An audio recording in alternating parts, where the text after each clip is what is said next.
नमस्कार दोस्तों, मैं हूं श्री शुक्ला। स्वागत है आपका हमारे YouTube channel study with Shri sir में। दोस्तों, जैसा कि आपको पता है कि हिंदी में हम लोग शब्द विचार पे बात कर रहे थे और शब्द विचार में हम दो पार्ट बना चुके हैं। पार्ट फर्स्ट में हमने देखा था कि शब्द को कितने आधारों में बांटा गया है और पार्ट सेकंड में हम लोगों ने देखा था कि आपके जो सार्थक शब्द हैं और विकारी और अविकारी शब्द हैं, इनका एक सामान्य परिचय क्या है। अगले भाग में शब्द परिचय की श्रृंखला में हमने देखा संज्ञा के बारे में पूरी डिटेल। अब इसके आगे के क्रम में आज जो हम लोग बात करने वाले हैं, तो आज भी हमारी बात शब्द परिचय पे होगी और शब्द परिचय में आज हम जिस विषय पे बात करने वाले हैं वो है आपका विकारी शब्दों का अगला ही टॉपिक, जिसे हम लोग कहते हैं सर्वनाम। क्या है दोस्तों? सर्वनाम। तो आपको टॉपिक आज का पता चल गया है कि इस वीडियो में हम लोग जो डिटेल जानने वाले हैं वो पूरी किसकी जानने वाले हैं? सर्वनाम की, है ना। तो सर्वनाम में हम आगे बढ़ें उससे पहले तो हम यही जान लें कि भाई सर्वनाम ही क्या होता है, क्योंकि अगर हमको सर्वनाम के बारे में ही नहीं पता तो हम इसके आगे की डिटेल के बारे में क्या पढ़ेंगे, है ना। तो देखिए, अगर हम सर्वनाम की बात करें तो बेसिकली सर्वनाम को हम यहाँ से अगर विच्छेदित कर लें तो आपका आ जाएगा सर्व मतलब होगा सबका और नाम का सेम थिंग, वही चीज है नाम। अर्थात सर्वनाम को हम कह सकते हैं, क्या कहते हैं भाई? सबका नाम। जनरल किताब की भाषा में अगर बुक की लैंग्वेज की बात करें तो बुक की लैंग्वेज कहती है कि वह शब्द जो संज्ञा शब्दों के स्थान पर बोले जाते हैं उन्हें क्या कहते हैं? सर्वनाम कहते हैं। सामान्य रूप से यही होता है ना। अब उसे हम कैसे समझें अपनी भाषा में, तो उसके लिए हम क्या कर रहे हैं? सबका नाम, अर्थात कोई भी चीज हो, क्या हो? मेज, हमें इसका नाम नहीं पता कि इसे मेज कहते हैं। कोई यहाँ व्यक्ति है राम, हमें इसका नाम नहीं पता कि इसे राम कहते हैं। यहाँ कोई लड़की है गीता, है ना, हमें इसका नाम नहीं पता कि ये कौन है। यहाँ पे कोई दूसरी चीज है पर्वत, हमें इसका नाम नहीं पता कि इसे पर्वत कहते हैं। तो इन सभी की जगह हम क्या यूज कर सकते हैं? सर्वनाम को यूज करते हैं। अब एक्चुअल में सर्वनाम को तो यूज करते नहीं है, सर्वनाम के भी क्या होते हैं? कुछ शब्द होते हैं, अर्थात सर्वनाम शब्द होते हैं जिनको हम प्रयोग करते हैं। किनके स्थान पर? संज्ञा शब्दों के स्थान पर, है ना। तो यहां से सामान्य रूप से हमने जाना कि वह शब्द जो संज्ञा शब्दों के स्थान पर बोले जाते हैं, अर्थात जब हमें अमुक संज्ञा का ज्ञान ना हो तो उसके स्थान पर हम किसका प्रयोग करते हैं? तो हम प्रयोग करते हैं सर्वनाम का, है ना। संज्ञा शब्दों के स्थान पर बोले जाने वाले शब्दों को क्या कहा जाता है? सर्वनाम कहा जाता है। अब दोस्तों, यहाँ पे एक बहुत ही रोचक प्रश्न है। देखिए, दो तरह से वीडियो एग्जाम 2018 में पूछा भी गया था। एक बहुत ही रोचक प्रश्न आता है, देखिए यहां से दो पार्ट हम करते हैं इसके। एक आपसे पूछा जाता है कि सर्वनामों की संख्या कितनी है? सर्वनामों की संख्या कितनी है? एक तो ये क्वेश्चन पूछा जाता है बहुत ज्यादा, है ना। और दूसरा एक जो जनरली हम लोग पढ़ते हैं, सर्वनाम के भेद। अब होता क्या है कि मोस्ट ऑफ द स्टूडेंट्स सर्वनाम के भेद खूब कायदे से पढ़ लेते हैं, तो उनको एक क्वांटिटी बिल्कुल रट जाती है और वो होती है क्या? 6, है ना। और एग्जाम में कभी इस पॉइंट ऑफ व्यू से क्वेश्चन बन गया, जैसा कि वीडियो एग्जाम 2018 में बना था, ऐसा क्वेश्चन बन गया कि सर्वनामों की संख्या कितनी है। तो ध्यान रखिएगा, हिंदी में सर्वनामों की कुल संख्या कितनी है? 11 है ना। कितनी संख्या है? 11 है ना। तो सर्वनामों की संख्या हो जाएगी 11 और सर्वनाम के भेद अगर पूछे जाएंगे तो वो हो जाएंगे 6। क्लियर? तो हमें लगता है कि हम लोग अपने टॉपिक से एक बेसिक अंडरस्टैंडिंग बना चुके हैं कि सर्वनाम के भेद क्या हैं और जो सर्वनामिक शब्द हैं तो हिंदी में वो कुल कितने हैं। तो हिंदी में कुल कितने हैं भाई? वो 11 हैं, है ना। और दूसरा हमने समझा कि अगर हम सर्वनाम के ये जो 11 शब्द हैं, ये जो 11 सर्वनामिक शब्द हैं, इनको कितने आधारों में बांटा गया है? तो इनको हमने 6 आधारों में बांट रखा है कि इन सर्वनामिक शब्दों को हम प्रयोग कैसे करेंगे, है ना। तो अब अपने आगे की चर्चा में हम लोग बात करेंगे कि सर्वनाम के भेद कितने हैं, कौन कौन से हैं और प्रत्येक के बारे में हमें क्या जानकारी उपलब्ध होनी चाहिए, क्या क्या हमें पता होना चाहिए। क्योंकि अगर वो बेसिक डिटेल हमें पता है तभी हम एग्जाम में अपने क्वेश्चन को कर पाएंगे, है ना। चलिए, तो देखिए यहाँ पे सर्वनाम के भेद की अगर हम बात करें तो हमने बताया आपको कितने भेद होते हैं भैया? 6 भेद होते हैं, 6 प्रकार कह सकते हैं, है ना। तो देखिए सबसे पहला क्या हो गया आपका? पुरुषवाचक सर्वनाम। दूसरा हो गया आपका निजवाचक सर्वनाम। तीसरा हो गया आपका प्रश्नवाचक सर्वनाम। चौथा हो गया आपका संबंधवाचक सर्वनाम। पांचवा हो गया निश्चयवाचक सर्वनाम। और छठवा हो जाएगा आपका अनिश्चयवाचक सर्वनाम। ठीक है, अब देखिए यहां पे हमें क्या समझना है, पुरुषवाचक, निजवाचक, प्रश्नवाचक, संबंधवाचक, निश्चयवाचक और अनिश्चयवाचक। ये तो हो गए सर्वनाम के भेद, है ना। अब मेन चीज ये आती है कि कैसे इनसे क्वेश्चन पूछा जाएगा। एक यहाँ पे वाक्य लिख देता है और उसमें पूछ लेता है कि एक शब्द अंडरलाइन कर देगा, सर्वनामिक शब्द, और पूछ लेगा कि उपरोक्त वाक्य में कौन सा सर्वनाम प्रयुक्त हुआ है। तो जब भी ऐसा क्वेश्चन बनता है तो वहां पे हमें थोड़ा सा, अगर इनके बारे में जानकारी नहीं होगी, इनके प्रकार के बारे में हमने अध्ययन नहीं किया होगा, तो ये थोड़ा सा फिर क्लिक करना मुश्किल हो जाता है, हमारे लिए डिसाइड करना थोड़ा सा क्रिटिकल हो जाता है कि कैसे हम जो है इसको टिक करें अपने आंसर को। तो आइए अब हम लोग इन पे बात करते हैं कि सबसे पहले हम बात करेंगे किस पे, पुरुषवाचक सर्वनाम पे, है ना। अब पुरुषवाचक सर्वनाम पे हम बात करें उससे पहले आपको एक चीज समझनी होगी। वक्ता, श्रोता, अन्य। ठीक है, हमने एक सेंटेंस, एक शब्द लिखा है वक्ता, एक लिखा है श्रोता और एक लिखा है अन्य, है ना। देखिए ये वक्ता, श्रोता और अन्य क्या होते हैं। तो देखिए वक्ता क्या होता है कि जब भी कोई कहानी लिखी होगी या कहीं कोई सेंटेंस लिखा होगा या कोई बोल रहा होगा, तो जो व्यक्ति इनपुट देता है, अर्थात जो उस भाव को प्रकट कर रहा है, जो उस वाक्य को बोल रहा है, जो शब्द दे रहा है, वो क्या होता है, वक्ता। जैसे एग्जामिनेशन हॉल पे आप बैठे हो, अब आप कहोगे सर वहां पे वक्ता कौन है, तो एग्जामिनर, जिसने आपके पेपर में क्वेश्चन पुट किया, वो एग्जामिनर वहां पे किसका काम करता है, वक्ता का काम करता है। और आप जो एस्पिरेंट्स होते हैं, जो एग्जाम दे रहे होते हैं, वो स्टूडेंट्स क्या होते हैं भैया, श्रोता होते हैं, वो वहां पे श्रोता का काम कर रहे होते हैं, है ना। तो ये चीज थोड़ा सा क्लियर रखनी है। और अगर जनरल कन्वर्सेशन की बात करें तो एक व्यक्ति बोल रहा होता है, एक व्यक्ति सुन रहा होता है, तो बोलने वाले को क्या कहते हैं, वक्ता कहते हैं, और सुनने वाले को क्या कहते हैं, श्रोता कहते हैं। अब ये अन्य कौन आता है, तो देखिए होता क्या है कि कभी कभी जब दो लोग आपस में बात कर रहे होते हैं, तो हम, जरूरी नहीं है कि सिर्फ आपस में अपनी ही दो लोगों की बात करें। कई बार क्या होता है कि दो लोग बात करते करते किसी तीसरे कैंडिडेट की बात कर रहे होते हैं, तो वो आपका किस में आ जाता है, अन्य में आ जाता है ना। बहुत ही बिल्कुल बेसिक लैंग्वेज में आपको समझा रहे हैं, जिससे, चूंकि बुक्स में तो ऐसा लिखा होता है, और बुक्स में अगर सब कुछ समझ में आ जाता तो फिर हमें कोचिंग इंस्टीट्यूशन और बाकी जगह की जरूरत क्यों पड़ती, है ना। तो बुक्स की लैंग्वेज से थोड़ा बाहर निकलिए, जनरल सेंस में समझिए कि एग्जामिनेशन फेयर जो आप पे हावी हो रहा है, जो प्रेशर बन जा रहा है, वो क्यों बन जा रहा है, क्योंकि कहीं ना कहीं दिक्कत अंडरस्टैंडिंग में है, आप समझ नहीं विकसित कर पा रहे हैं प्रश्नों से, है ना, चीजों से समझ नहीं बना पा रहे हैं। तो देखिए वक्ता क्या होगा, श्रोता क्या होगा और अन्य क्या होगा। तो वक्ता जो व्यक्ति बात को कह रहा है, जो रख रहा है अपना पक्ष, वो क्या हुआ, वक्ता। उसे जो सुन रहा है वो क्या होगा, श्रोता। और अन्य कौन होगा, यदि वो आपस में दो को छोड़ के किसी तीसरे की बात कर रहे हैं, किसी मतलब बाहर के व्यक्ति की बात कर रहे हैं, तो वो क्या हो जाएगा, अन्य। अब ये जरूरी नहीं है कि बाहर वाला व्यक्ति ही हो, ये पुस्तक हो सकती है, ये मेज हो सकती है, ये कोई घटना हो सकती है, कुछ भी हो सकता है, लेकिन ये सब किसमें आएगा, अन्य, है ना। इट मीन्स वक्ता या श्रोता को छोड़कर जो अगले के विषय में बात की जाती है, वो सब किसमें आ जाता है, अन्य में आ जाता है। अब देखिए, अब इस पुरुषवाचक सर्वनाम को समझना हमारे लिए थोड़ा सा आसान हो जाएगा, ठीक है। अब पुरुषवाचक सर्वनाम की डिफिनेशन क्या कहती है कि वक्ता, श्रोता व अन्य के मध्य का बोध कराने वाले शब्दों को,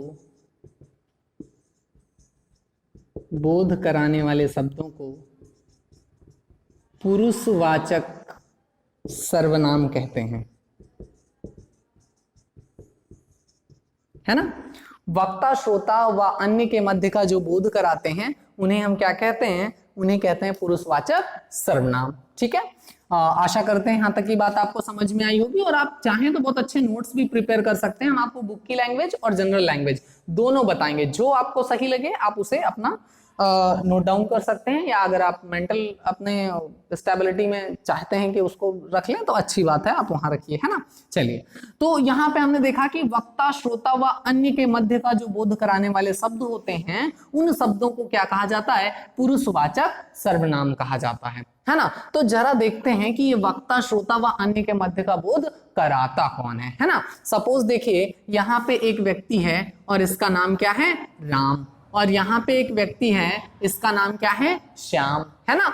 अब देखो राम क्या कह रहा है, राम बता रहा है कि राम कोई इंसिडेंट बता रहा है कि मैं भाई कानपुर गया था। राम क्या बता रहा है कि कानपुर गया था। तो अब देखिए राम क्या करेगा कि अपने लिए कुछ शब्द प्रयोग करेगा, है ना। बार बार वो ये तो कहेगा नहीं खुद के लिए कि राम कानपुर गया था, फिर राम उतरा था, फिर राम ने खाया था, ऐसा नहीं बोलेगा। वो अपने लिए क्या प्रयोग करता है कि भैया मैं कल कानपुर गया था, मैं कल कानपुर गया था, है ना। ये प्रयोग किया किसने, राम ने प्रयोग किया अपने लिए, है ना। चलिए, तो अब इसके लिए क्या प्रयोग करेगा, अच्छा तुम बताओ तुम जब गए थे तो कैसा था। तो ये इसके लिए क्या बोलेगा कि तुम कब गए थे, तुम कब गए थे। तो यहां जब राम ने मैं का प्रयोग किया तो इससे ये पता चल रहा है कि राम क्या है, वक्ता है, और श्याम के लिए किसका प्रयोग कर रहा है, तुम का। तो यहां पता चल रहा है कि श्याम कौन है भाई, श्रोता है ना। अब अन्य की बात क्या करेगा, तो राम कहेगा कि मैं जब कानपुर गया तो मैं वहां जाकर किससे मिला, कोई भी सोहन से मिला, सोहन से मिला।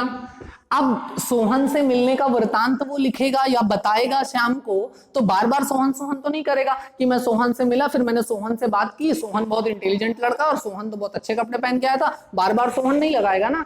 तो इस सौंदर्य को बराबर बनाए रखने के लिए अब वो सोहन की जगह क्या कहेगा कि मैं कल कानपुर गया, तुम कब जाओगे, और मैं जब गया था तो मैं तो कल सोहन से मिला, वो बहुत एक नंबर लड़का है। कौन, सोहन। तो सोहन की जगह उसने क्या लगाया, वह बहुत एक नंबर लड़का है। तो उसने सोहन की जगह क्या लगा दिया, वह लगा दिया। तो यही देखिए वो शब्द हैं, मैं हो गया, आप हो गया, तुम हो गया, वह हो गया, ये सब किसका बोध करा रहे हैं, वक्ता, श्रोता व अन्य का। तो वक्ता, श्रोता व अन्य के मध्य का बोध कराने वाले शब्दों को क्या कहा जाता है, पुरुषवाचक सर्वनाम कहा जाता है। क्लियर है दोस्तों, आशा करते हैं यहां तक की बात आपको समझ में आई होगी।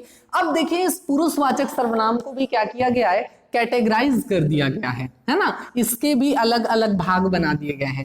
कैसे बनाए गए हैं तो जरा वो देख लीजिए, है ना। तो पुरुषवाचक सर्वनाम के 3 भेद हो जाते हैं। कितने भेद हो जाते हैं दोस्तों, 3 भेद हो जाते हैं, है ना। कौन कौन से 3 भेद हो जाएंगे, तो देखिए एक तो संस्कृत में आपने भेद पढ़े होंगे, तो अगर वो आपको याद है तो पहले आप उसको माइंड से इरेज कर दीजिए, अदरवाइज आपको दिक्कत होगी समझने में, है ना। क्योंकि वहां बताया जाता है प्रथम पुरुष, मध्यम पुरुष और उत्तम पुरुष। यहां पुरुषवाचक सर्वनाम के भेद क्या होते हैं, तो देखिए यहां पे होता है उत्तम पुरुष, दूसरा होता है मध्यम पुरुष, और तीसरा होता है अन्य पुरुष, है ना। तो पुरुषवाचक सर्वनाम के कितने पार्ट हो जाएंगे, 1, 2 और 3। उत्तम पुरुषवाचक सर्वनाम, मध्यम पुरुषवाचक सर्वनाम और अन्य पुरुषवाचक सर्वनाम। अब देख लीजिए कि इन में कौन कौन से शब्द आते हैं, किसमें कौन से शब्द आएंगे। तो उत्तम पुरुष की अगर हम बात करें तो इसमें क्या क्या आता है, एक तो मैं आता है और दूसरा हम आता है, ठीक है। मध्यम पुरुष में क्या आता है, तू, तुम, आप। मध्यम पुरुष में क्या आएगा, तू, तुम, आप। अन्य पुरुष में क्या आएगा, यह, वह, ये, वे, ऐसे शब्द आते हैं। क्लियर है। अब देखिए हम समझ चुके हैं वक्ता क्या होता है, हम समझ चुके हैं श्रोता क्या होता है, हम समझ चुके हैं अन्य क्या होता है, और उनमें जो शब्द प्रयोग हो रहे हैं उनको यहाँ पे कैटेगराइज किया गया है। तो अब हमारे लिए बहुत ही आसान हो जाता है कि पुरुषवाचक सर्वनाम के भेद को हम यहाँ से समझ लें, है ना। देखिए उत्तम पुरुषवाचक सर्वनाम क्या होंगे, तो भैया वक्ता या श्रोता, वक्ता या श्रोता स्वयं के लिए जिन सर्वनामिक शब्दों का प्रयोग करता है वो क्या कहलाते हैं? उत्तम पुरुषवाचक सर्वनाम, है ना। अब देखिए स्वयं के लिए हम किसका प्रयोग करेंगे? या तो मैं का प्रयोग करेंगे, और यूनिट में बात कर रहे हैं तब किसका प्रयोग कर लेंगे? हम का प्रयोग कर लेंगे, है ना। तो वक्ता या श्रोता स्वयं के लिए जिन सर्वनामिक शब्दों का प्रयोग करता है, वक्ता स्वयं के लिए जिन सर्वनामिक शब्दों का प्रयोग करता है वो क्या कहलाते हैं आपके? उत्तम पुरुषवाचक सर्वनाम। और इसमें क्या क्या आता है? मैं और हम। क्लियर है। अब बात करें अगर हम मध्यम पुरुषवाचक की, है ना, तो मध्यम पुरुषवाचक में क्या कहता है कि वक्ता श्रोता के लिए जिन सर्वनामिक शब्दों का प्रयोग करता है। अब श्रोता कोई नाउन ही होगी, मतलब संज्ञा होगी। सपोज ये राम है, किससे कह रहा है? श्याम से कह रहा है। राम है, अपनी बात कह रहा है किससे? श्याम से कह रहा है। तो राम यहाँ पे क्या है? वक्ता है, और श्याम यहाँ पे क्या है? श्रोता है। अब राम श्याम के लिए क्या करेगा? मैं का प्रयोग करेगा क्या? हम का प्रयोग करेगा क्या? नहीं, है ना। यह वह का प्रयोग करेगा क्या? नहीं, सामने है श्याम, है ना। तब वो क्या कहेगा? या तो तू कहेगा, बहुत अच्छी फ्रेंडशिप है तय वाली, नहीं तो तुम बोलेगा, और रिस्पेक्टेबल है तो क्या बोलेगा? आप बोलेगा। अर्थात वक्ता श्रोता के लिए, सामने वाले के लिए, है ना, वक्ता श्रोता के लिए जिन सर्वनामिक शब्दों का प्रयोग करता है उसे मध्यम पुरुषवाचक सर्वनाम कहते हैं। डिफिनेशन को थोड़ा इसलिए माइंड पे रखिएगा, अभी क्या है क्वेश्चन पूछने का ट्रेंड थोड़ा सा बदल रहा है। तत्सम तद्भव हो गया, ये सारी चीजें हो गई, और निपात हो गया, अविकारी शब्द हो गए। अभी इनकी डिफिनेशन से बहुत सारे क्वेश्चन बन रहे हैं, और प्रैक्टिस सेट में भी आपको देखने को मिलते हैं, और जो अभी लेटेस्ट एग्जाम हुए हैं तो उसमें भी आप देख रहे हैं कि पैटर्न थोड़ा सा बदल रहा है क्वेश्चन पूछने का। तो जरूरी नहीं है कि आपको एग्जांपल रख के उसमें प्रकार ही पूछे, हो सकता है कि इनमें से किसी एक की डिफिनेशन रख दे और आपको उसको चेकआउट करना हो, है ना। तो इस तरह की थोड़ी सी चीजें आपने माइंड में रखनी है। तो मध्यम पुरुषवाचक सर्वनाम क्या होगा? वक्ता श्रोता के लिए जिन सर्वनामिक शब्दों का प्रयोग करता है उन्हें क्या कहते हैं? मध्यम पुरुषवाचक सर्वनाम। अब बात करते हैं अन्य पुरुषवाचक सर्वनाम की, है ना। तो देखो भाई, ये राम था और ये था श्याम, है ना। ये आपस में बात कर रहे थे। अब बात करते करते इनको याद आई कि हमको बात किसके विषय में कर रहे हैं? हम सोहन के विषय में। तो अब सोहन की जगह बार बार सोहन सोहन सोहन सोहन करेंगे तो अच्छा नहीं लगेगा ना। तो सोहन की जगह इन्होंने क्या करना शुरू कर दिया? सर्वनामिक शब्द का प्रयोग करना शुरू कर दिया। कौन सा सर्वनामिक शब्द? वह। क्या करना शुरू कर दिया? वह, है ना। वो बहुत अच्छा लड़का है, वह सुबह जल्दी उठता है, वह टाइम से विद्यालय जाता है, हाँ, समय से विद्यालय जाता है। तो अब देखिए यहां से एक कॉन्सेप्ट निकल के आया कि वक्ता या श्रोता को छोड़कर अन्य के लिए, वक्ता या श्रोता को छोड़कर अन्य के लिए जिन सर्वनामिक शब्दों का प्रयोग किया जाता है, या वक्ता या श्रोता अन्य के लिए जिन सर्वनामिक शब्दों का प्रयोग करते हैं उन्हें क्या कहा जाता है? अन्य पुरुषवाचक सर्वनाम कहा जाता है। बात चल रही है वक्ता और श्रोता के मध्य, लेकिन वो आपस में एक दूसरे की बात नहीं कर रहे, किसी तीसरे बंदे की बात कर रहे हैं। और जब उसकी बात करेंगे तो वो क्या करेंगे? वहां पे अन्य पुरुषवाचक सर्वनाम का प्रयोग करेंगे। क्लियर है? आशा करते हैं यहां तक की चीजें आपको काफी अच्छे से समझ में आई होंगी, है ना। एक बार रिकॉल कर लीजिए, पुरुषवाचक सर्वनाम की डिफिनेशन क्या होती है? तो भाई वक्ता श्रोता व अन्य के मध्य का बोध कराने वाले शब्द क्या कहलाते हैं? पुरुषवाचक सर्वनाम कहलाते हैं। इनको कितनी स्थितियों में रखा गया है? तो इनकी 3 स्थितियां हैं, उत्तम पुरुषवाचक, मध्यम पुरुषवाचक और अन्य पुरुषवाचक सर्वनाम। उत्तम पुरुषवाचक सर्वनाम में कौन से शब्द आते हैं? तो वक्ता स्वयं के लिए जिन सर्वनामिक शब्दों का प्रयोग करता है उन्हें क्या कहते हैं? उत्तम पुरुषवाचक सर्वनाम कहते हैं। मध्यम पुरुषवाचक सर्वनाम की बात करें तो वक्ता श्रोता के लिए जिन सर्वनामिक शब्दों का प्रयोग करता है वो क्या होते हैं? मध्यम पुरुषवाचक सर्वनाम। एग्जाम में एग्जामिनर वक्ता होता है, आप श्रोता होते हैं, ये बात बिल्कुल ध्यान रखिएगा। अन्य पुरुषवाचक सर्वनाम की बात करें तो वो क्या होते हैं? तो वक्ता या लेखक, है ना, वक्ता या लेखक या वक्ता या श्रोता को छोड़कर अन्य के लिए जिन सर्वनामिक शब्दों का प्रयोग किया जाता है क्या कहलाते हैं? अन्य पुरुषवाचक सर्वनाम कहलाते हैं। ठीक है, आई होप सो आपको ये कॉन्सेप्ट क्लियर हो गया होगा, है ना। आगे चलते हैं तो हमें मिलता है क्या? निजवाचक सर्वनाम, है ना। निजवाचक सर्वनाम, निज से कोई चीज याद आ रही है आपको? राइट टू प्राइवेसी, निजता का अधिकार आया था अभी, है ना। कुछ दिन पहले पेपर में एक संपादकीय छपा था, एडिटोरियल छपा था, तो उसमें निजता के अधिकार पे काफी विस्तृत चर्चा थी, है ना। आधार कार्ड शेयरिंग को लेके ये मामला गया था कोर्ट पे, सुप्रीम कोर्ट ने उस पर फिर अपना दिया था। तो देखिए निज से क्या पता चल रहा है, निजता, अर्थात इसका संबंध किससे होगा, स्वयं से। किससे होगा, स्वयं से। अब अगर ये स्वयं से होगा इसका शब्द, इसका मतलब, तो अब यहाँ पे स्वयं कौन होगा, किसी भी कंटेस्ट में, किसी भी कहानी में, किसी भी पाठ में, किसी में भी स्वयं कौन होगा, जो अमुक व्यक्ति होगा, या हम कह सकते हैं जो वक्ता होगा, है ना। और यहीं से निजवाचक सर्वनाम का कॉन्सेप्ट निकल के आता है कि भाई देखो इसकी डिफिनेशन कहती है कि जहां पर वक्ता या लेखक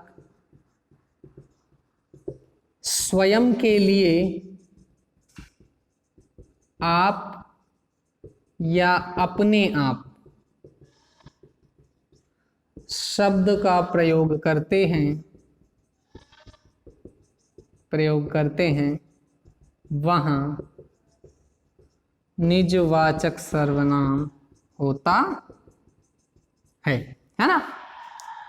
तो जहां वक्ता और लेखक, वक्ता या लेखक क्या करें, स्वयं के लिए आप या अपने आप शब्द का प्रयोग करें, तो वहां पे क्या हो जाता है भैया, निजवाचक सर्वनाम। आइए जरा इस बात को हम समझते हैं कैसे, है ना।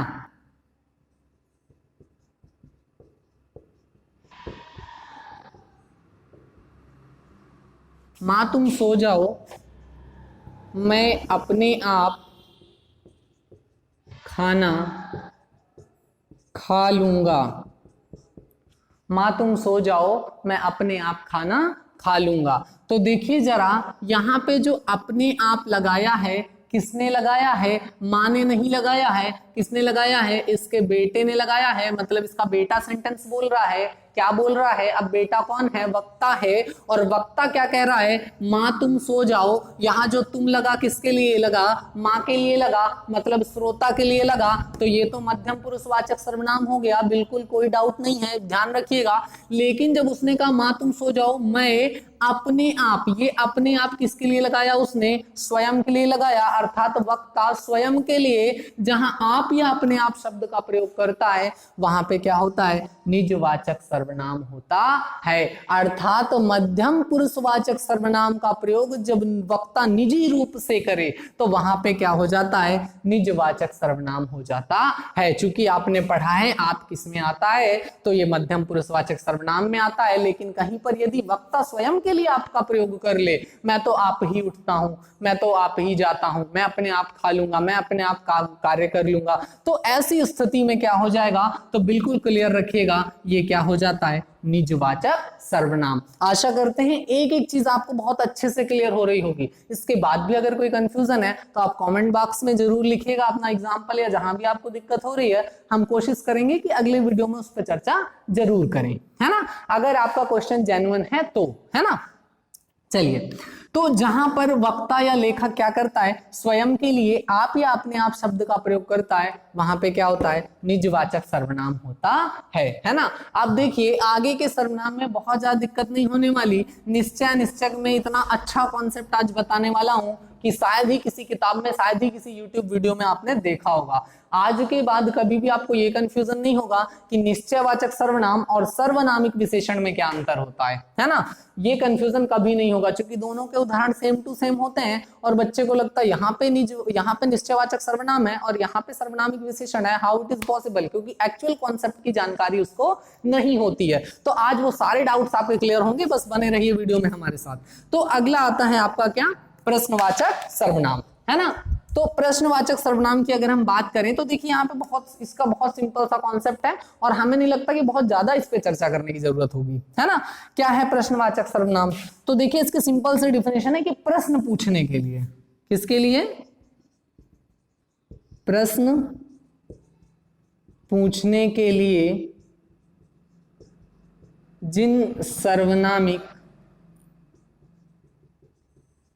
जिन सर्वनामिक शब्दों का प्रयोग किया जाता है उन्हें क्या कहते हैं, प्रश्नवाचक सर्वनाम कहते हैं। प्रश्न पूछने के लिए जिन सर्वनामिक शब्दों का प्रयोग किया जाता है उन्हें प्रश्नवाचक सर्वनाम कहते हैं, है ना। जो लोग नोट्स बना रहे हैं तो अच्छे से नोट डाउन कर लीजिए आप। तो प्रश्नवाचक सर्वनाम क्या हो जाएगा भाई, प्रश्न पूछने के लिए जिन सर्वनामिक शब्दों का प्रयोग किया जाता है उन्हें प्रश्नवाचक सर्वनाम कहते हैं। देखिए प्रश्न पूछने के लिए किन सर्वनामिक शब्दों का प्रयोग करते हैं, है ना, कब, क्यों, कैसे,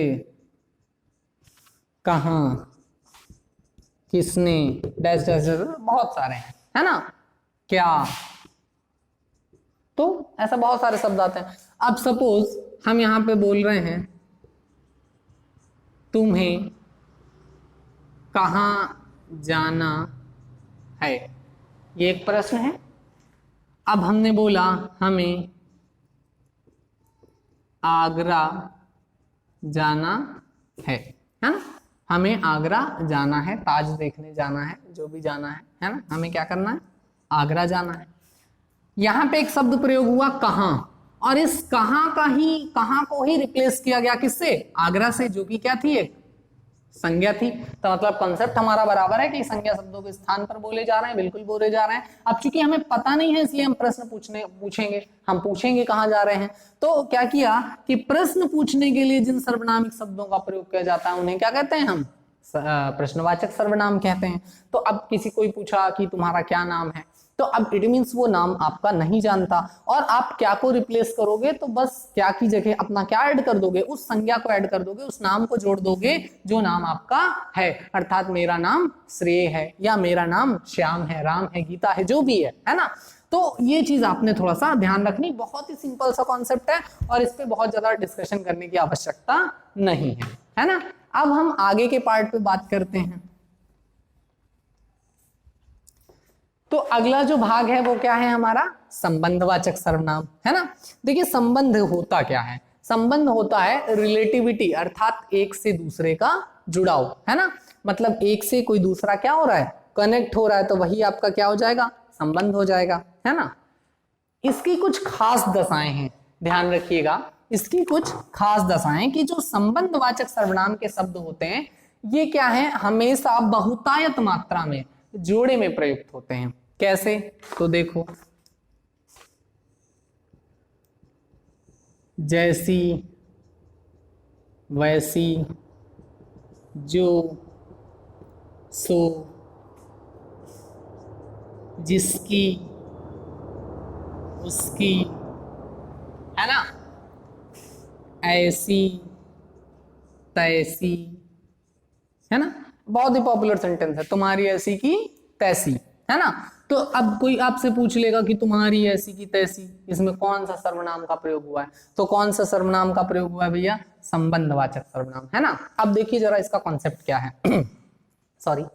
तो जहां पे क्या होता है कि किसी एक ही संज्ञा का बोध कराने के लिए, जहां पर किसी एक ही संज्ञा का बोध कराने के लिए दो सर्वनामिक शब्द प्रयुक्त हो जाएं, जहां पर किसी एक ही संज्ञा का बोध कराने के लिए दो सर्वनामिक शब्दों का प्रयोग किया जाए, वहां क्या हो जाता है, संबंधवाचक सर्वनाम। जरा देखते हैं कैसे होता है, तो जरा देखो, जैसी करनी वैसी भरनी, इसके उदाहरण बिल्कुल ऐसे ही मिलने वाले हैं आपको, है ना। लोकोक्ति मुहावरे के रूप में ही हो सकता है, पेपर में रखा होगा और पूछ लेगा उपरोक्त वाक्य में, उपरोक्त पंक्ति में कौन सा सर्वनाम है, तो क्या होगा इसमें, संबंधवाचक सर्वनाम। अब देखिए, जैसी करनी वैसी भरनी, सपोज यहाँ बुरी या अच्छी कोई भी मान लो, तो अच्छी करनी अच्छी भरनी, मतलब एक ही संज्ञा के लिए दो सर्वनामिक शब्दों का प्रयोग किया गया है ना। कि क्या किया गया है, दो सर्वनामिक शब्दों का प्रयोग किया गया है, ठीक है। तो यहां पे क्या हो जाएगा, संबंधवाचक सर्वनाम। अब देखिए इसका यहां तक कोई जादू नहीं था, अब जादू वाला कॉन्सेप्ट ये बता रहे हैं, कहीं पे भी रा, री, रे, ना, नी, ने, सा, सी, से अंत में प्रत्यय के रूप में जुड़ेंगे, है ना। अंत में प्रत्यय के रूप में जुड़ेंगे तो वो किसको दर्शाएंगे, संबंधवाचक सर्वनाम को दर्शाएंगे। ये जादू वाली चीज थी, है ना, मेरा, मेरी, हमने, है ना, क्लियर, तुमसा, तुमसी, जिसकी, उसकी, है ना, ऐसी तैसी। तो ये सब क्या करते हैं आपके संबंधवाचक सर्वनाम। अब देखिए जो सो का देख लो, है ना, तो जो करेगा सो भरेगा, जो करेगा सो भरेगा, है ना। अब सपोज यहाँ पे हम कहते हैं जिसकी बात की जा रही है वो व्यक्ति कौन है, राम है। वो व्यक्ति कौन है, राम है।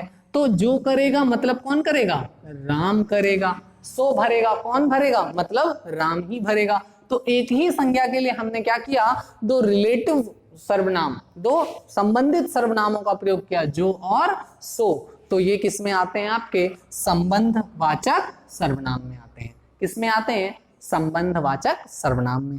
क्लियर। अब इसके आगे आती है बात निश्चयवाचक सर्वनाम। बहुत आराम से समझिएगा, बहुत ही जादू वाला मेथड बताने जा रहे हैं और बहुत ही अच्छी चीज बताने जा रहे हैं। आज के बाद आपको निश्चयवाचक सर्वनाम और सर्वनामिक विशेषण, इनमें कभी कोई कंफ्यूजन आपका नहीं होगा। क्लियर। तो चलिए इस पे बात करते हैं। निश्चयवाचक सर्वनाम को सामान्य रूप से बुक्स वगैरह में जो डिफिनेशन होती है वो ये लिखी होती है कि भाई किसी निश्चित वस्तु का बोध कराने वाले, किसी निश्चित वस्तु का बोध कराने वाले सर्वनामिक शब्दों को क्या कहा जाता है, तो भाई उसे कहा जाता है निश्चयवाचक सर्वनाम, है ना। किसी निश्चित वस्तु, स्थान या व्यक्ति का बोध कराने वाले शब्दों को क्या कहा जाता है, निश्चयवाचक सर्वनाम। अब मैं जरा आपको एक प्रश्न दे रहा हूं, बताइएगा किसमें निश्चयवाचक सर्वनाम है, किसमें सर्वनामिक विशेषण है। तो जरा देखो, वह मेरी पुस्तक है और वह पुस्तक मेरी। ये दो सेंटेंस लिखे हैं, आप हमें कमेंट करके बताइए जल्दी से, फटाक से, विद इन अ सेकंड, किसमें निश्चयवाचक सर्वनाम है और किसमें सर्वनामिक विशेषण है। बहुत ही नई नई चीज आपको मिलेंगे हमारे चैनल पे, बहुत अच्छे अच्छे कॉन्सेप्ट बताएंगे। बस धैर्य के साथ आप वीडियो को पूरा देखिए जरूर, है ना। और वीडियो को लाइक करना मत भूला करिए और लाल कलर की सब्सक्राइब बटन को दबाइए और नोटिफिकेशन बेल को ऑन करिए, जिससे कोई भी वीडियो अपलोड हो तो आपके पास नोटिफिकेशन जाए, है ना। चलिए कम टू द पॉइंट, आइए देखते हैं। यहां पे कहा गया वह मेरी पुस्तक है और यहां कहा गया वह पुस्तक मेरी है। अब देखिए एक बात बताते हैं आपको, कभी भी यदि सर्वनामिक शब्द, कभी भी यदि सर्वनामिक शब्द वह जिस संज्ञा के लिए प्रयुक्त हुआ है, वह जिस संज्ञा के लिए प्रयुक्त हुआ, वह किसके लिए प्रयोग हुआ है, मेरी के लिए कि पुस्तक के लिए, तो आप बहुत आसानी से बता सकते हैं कि वह प्रयोग हुआ है किसके लिए, पुस्तक के लिए। तो सर्वनामिक शब्द जिस संज्ञा के लिए प्रयुक्त हुआ है, यदि वह सर्वनाम के तुरंत बाद आ जाए, यदि वह सर्वनाम के तुरंत बाद आ जाए, बहुत आराम से समझिएगा, बिल्कुल नई चीज बता रहे हैं आपको। सर्वनामिक शब्द, यदि सर्वनामिक शब्द के तुरंत बाद वह संज्ञा आ जाए जिसके लिए वह प्रयुक्त हुआ है, तो ऐसी स्थिति में ये सर्वनामिक विशेषण हो जाता है। क्लियर। ऐसे सर्वनामिक शब्द जो उस संज्ञा के तुरंत पहले प्रयुक्त हो जाएं जिस संज्ञा के लिए वो प्रयोग हुआ है। यहां पे वह किसके लिए प्रयोग हुआ है, मेरी के लिए कि पुस्तक के लिए, तो पुस्तक के लिए। वह के तुरंत बाद क्या आ गया है, पुस्तक आ गई है। क्या आ गया है, पुस्तक आ गई है। तो ऐसे सर्वनामिक शब्द जो उस संज्ञा से तुरंत पहले आ जाएं जिसके लिए इनका प्रयोग किया गया है, तो ऐसी दशा में क्या बन जाते हैं, सर्वनामिक विशेषण। लेकिन अगर इनके तुरंत बाद संज्ञा नहीं आए, ऐसे सर्वनामिक शब्द जिनके तुरंत बाद उस संज्ञा का प्रयोग ना हो जिसके लिए वो प्रयुक्त हुए हैं, तो ऐसी दशा में ये निश्चयवाचक सर्वनाम का प्रयोग करते हैं, निश्चयवाचक सर्वनाम का काम कर रहे होते हैं। यही सर्वनामिक शब्द यहाँ पे सर्वनामिक विशेषण है और यहाँ पे क्या है, निश्चयवाचक सर्वनाम है।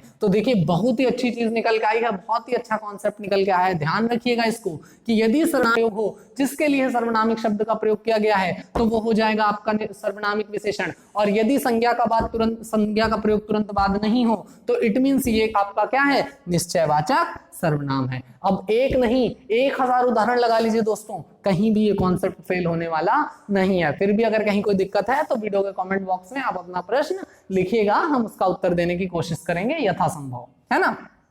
तो आई होप सो निश्चयवाचक सर्वनाम आपको समझ में आया होगा। निश्चयवाचक सर्वनाम के प्रयोग के तुरंत बाद कभी उस संज्ञा का प्रयोग नहीं होगा जिस संज्ञा के लिए उस सर्वनामिक शब्द को प्रयोग किया गया है। ठीक है दोस्तों, देखिए वह मेरी साइकिल है, वह मेरी साइकिल है, ये यहाँ पे किसका काम कर रहा है, तो बिल्कुल आसानी से अब आप लोग बता सकते हैं किसका काम कर रहा है, निश्चयवाचक सर्वनाम का काम कर रहा है। लेकिन अगर यहीं पे हम बात कर दें कि वह साइकिल वह साइकिल मेरी है। अब यहाँ पे किसका काम कर रहा है, तो आप आसानी से बता सकते हैं, चूंकि साइकिल तुरंत बाद आ गई, तो अब ये किसका काम कर रहा है भाई, निश्चयवाचक सर्वनाम, सर्वनामिक विशेषण का काम कर रहा है। ठीक है दोस्तों, तो देखिए बहुत अच्छी अच्छी चीजें आपको यहाँ पे मिलती हैं हमारे चैनल पे, तो थोड़ा चैनल को शेयर करते रहा करिए। अपने जो भी आपके छात्र लोग हैं, जो भी आपके संपर्क में, उनको चैनल की लिंक भेजा करिए, शेयर करिए, जिससे आप ज्यादा से ज्यादा, जितने सब्सक्राइबर बढ़ेंगे, जितने व्यूज बढ़ेंगे, तो हमें भी मोटिवेशन मिलेगा, हम आपके लिए और अच्छी अच्छी चीजें सर्च करके लाएंगे, है ना। Okay, come to the point. Last बचा हुआ है अनिश्चयवाचक सर्वनाम, है ना। तो देखिए जरा, किताब की परिभाषा कहती है कि वह सर्वनामिक शब्द जिनसे किसी निश्चित वस्तु का बोध नहीं होता, जिनसे निश्चितता का बोध नहीं होता, वो क्या कहलाते हैं, अनिश्चयवाचक सर्वनाम। क्या कहलाते हैं दोस्तों, अनिश्चयवाचक सर्वनाम। अब इसको हम जानेंगे कैसे, तो जरा देखिए, कुछ 2-3 शब्द हैं बहुत मजेदार, बिल्कुल आसानी से जान लीजिए और अनिश्चयवाचक सर्वनाम आप जान लेंगे, है ना। 2 शब्द याद रखिए, कोई, कुछ। क्या होगा, कोई और कुछ। जब हमें किसी व्यक्ति, वस्तु या स्थान के बारे में जानकारी नहीं होती, तो हम कोई या कुछ या कहीं ऐसे कुछ शब्दों का क्या करते हैं, प्रयोग करते हैं। सपोज आपके यहाँ डोरबेल बजी और मम्मी ने कहा डोरबेल बजी, है ना, तो डोरबेल बजेगी तो मम्मी क्या कहेंगी, जाओ भाई देखो कोई आया है। क्या हुआ, कोई आया है, क्योंकि यहाँ पे अनिश्चय की स्थिति है, पता नहीं है कि दूध वाला आया है, कि पेपर वाला आया है, कि कोई मेहमान आया है, कि कोई पड़ोसी आया है, आपको इसकी जानकारी नहीं है।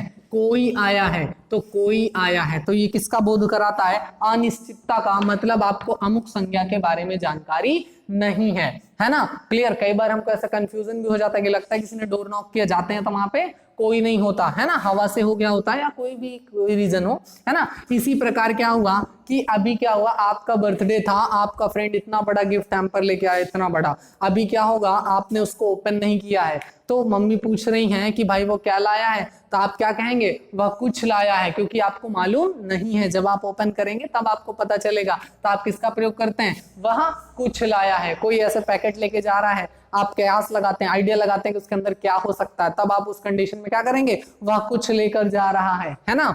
ठीक है, तो ऐसी कंडीशन में हम किसका प्रयोग करते हैं, कोई या कुछ। प्रमुख रूप से यही 2 शब्द प्रयोग होते हैं, अर्थात अनिश्चितता का बोध कराने वाले सर्वनामिक शब्दों को क्या कहा जाता है, तो अनिश्चयवाचक सर्वनाम कहा जाता है। प्रमुख रूप से 2 शब्द प्रयोग होते हैं, कोई और कुछ, है ना।